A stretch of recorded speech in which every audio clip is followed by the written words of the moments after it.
सरकार ने अखिलेश की सुरक्षा से एनएसजी क्यों हटाया, हो गया खुलासा।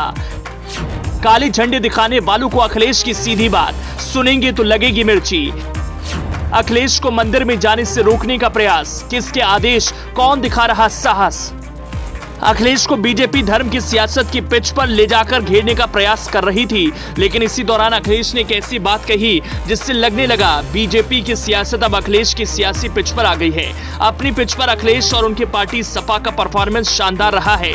जब जब बीजेपी ने सपा की सियासी पिच पर बैटिंग करनी चाही तो उनकी हार बुरी तरह से हुई। इस बार बीजेपी की कोशिश थी वो अखिलेश को सियासत के अपने मैदान पर लाएं, दो हाथ करें। माहौल बीजेपी तैयार कर रही थी, लेकिन तभी अखिलेश यादव की रणनीति मालूम हो गई तो वो सामने से सब्र के साथ विरोधियों के बॉलिंग को झेलने लगे। अब परिणाम कुछ ऐसा है जो बीजेपी के लिए वाकई में खतरे की घंटी है। यूपी में स्वामी प्रसाद मौर्य के श्री रामचरितमानस पर दिए गए बयानों पर जिस तरह से सियासत गरमाई है, विरोध की आग लखनऊ से मेरठ तक भड़की है, उस पर अखिलेश पहले स्वामी को अपनी सियासत के ट्रैक पर लाए, अब धर्म के नाम पर विरोध को अपनी राजनीति के सामने ले आए। लखनऊ में समाजवादी पार्टी अध्यक्ष अखिलेश यादव का विरोध किया गया। मेरठ में स्वामी प्रसाद मौर्य के विरोध में जमकर नारेबाजी की गई, उनकी तस्वीर को अपमानित किया गया। स्वामी प्रसाद मौर्य के बयान और अखिलेश यादव की चुप्पी पर हिंदू संगठनों का विरोध शुरू हुआ है। अखिलेश यादव को लखनऊ में काले झंडे दिखाए गए, मुर्दाबाद के नारे लगाए गए, तो अखिलेश ने जवाब दिया, एनएसजी क्यों हटाया गया, ये विरोध क्यों हो रहा है, किस हिंदू के किन किन जातियों के खिलाफ हो रहा है, उन सब से कनेक्शन कर दिया। अखिलेश की कही एक एक बात से आपको वाकिफ कराएंगे और विरोध करने वालों को अखिलेश ने किस उपमा से नवाजा है वो भी बताएंगे। सिलसिलेवार तरीके से आपको अखिलेश के बयान के तह तक ले जाएंगे। इस रिपोर्ट को आखिर तक देखिए, पूरी बात अच्छी तरह से समझ जाएंगे। दरअसल अखिलेश यादव पीताम्बरा महायज्ञ में हिस्सा लेने आए थे। विरोध प्रदर्शन के बीच अखिलेश यादव ने मां पीताम्बरा महायज्ञ परिक्रमा में हिस्सा लिया। इस दौरान हिंदू संगठनों की ओर से उन्हें काले झंडे दिखाए गए, उनके खिलाफ नारेबाजी की गई। विरोध प्रदर्शन को लेकर अखिलेश यादव ने कहा कि भाजपा और आरएसएस के खिलाफ उन्होंने जो कहा है वो इसका कारण हो सकता है। बीजेपी के बिना आरएसएस नहीं और संघ के बिना बीजेपी नहीं, और उनकी सुरक्षा में लगे एनएसजी कमांडो को हटाए जाने का कनेक्शन कर दिया। बीजेपी के लोग पिछड़ों को शूद्र, दलित को शूद्र मानते हैं। बीजेपी के लोग हम सबको शूद्र मानते हैं। उनको ये तकलीफ है कि हम उनके धार्मिक स्थान पे क्यों जा रहे हैं, गुरु संत लोगों से आशीर्वाद लेने के लिए।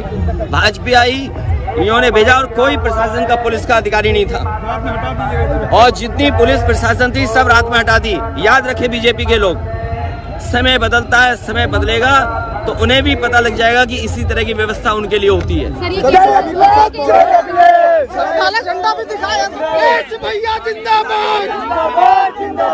ये बीजेपी के लोग हैं, क्योंकि जाने के लिए बीजेपी की इजाजत लेनी पड़ेगी।